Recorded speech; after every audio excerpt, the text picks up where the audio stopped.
Hey guys, this is week 5 of the stakeholder management class, and today we'll be looking at the various components of risk management. So starting with a risk register, what it is and why we use it. So a risk register is a repository for all the risks that a project may encounter. It is a living document, meaning that changes can be updated throughout the project as other risks are eliminated. The risk register comes about during the planning and initiation part of a project.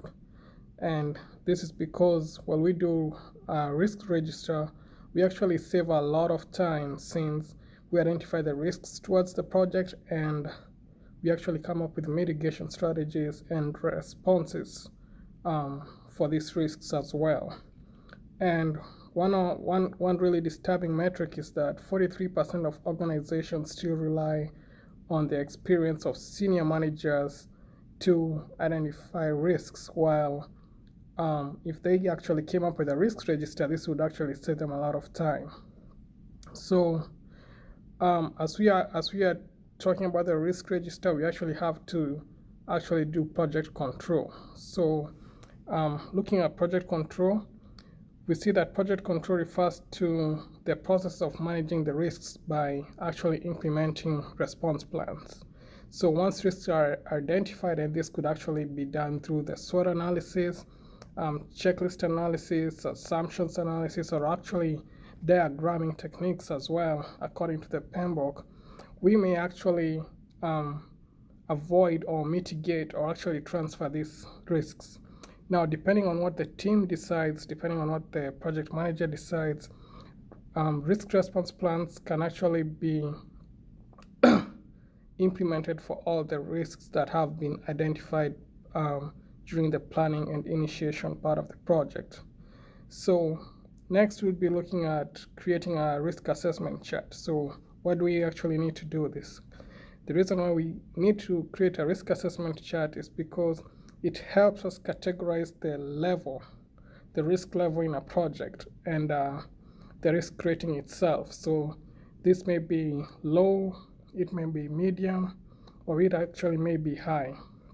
So the benefit of actually using a risk assessment chart is that we actually get a visual of the risks and actually their priorities. So this actually enables us to get the high priority risk and actually determine how we are going to tackle these risks, determining based on the risks that is high up on the risk assessment chart itself. So next we look at a risk mitigation matrix and what's contained in it. So in a risk mitigation matrix, we actually look at the risk itself. We look at the severity of the risk, the probability, and also the impact of the risk. So a risk mitigation matrix may actually get continually updated throughout the project. Next, we look at the probability and impact matrix. So the probability and impact matrix is actually a qualitative analysis technique which is used to determine the rating of any risk. And one thing to remember about this qualitative analysis technique is that it is actually subjective to the person who's actually making the matrix itself. So most of the times the ratings in a probability and impact matrix could range from 1 to 10 depending on whatever metric that the company or the organization is using. Now the probability and impact matrix should be standardized, and this could be according to the organization policies, and the reason why we want to do this is actually to avoid biasness in creating this. Next, we look at when we have a specific project, how do we determine the various risks and actually come to a consensus regarding these risks. In my opinion, the best way to do this is actually to get the project team together and actually brainstorm. You could do brainstorming, you could do expert analysis, you could consult with experts. And once this is done, the project team gets to sit together and actually determine and come to a consensus. And this may be through talking amongst each other and actually determining what's the best way or what risks are best determined by the whole process that has been done.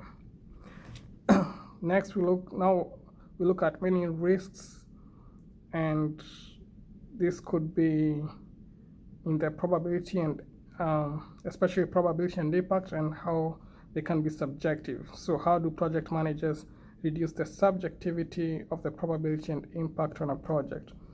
So subjectivity is bound to occur. Now this occurs especially when dealing with the probability and impacts on a project. And the reason being that some people are risk averse and some people are risk prone. And when you have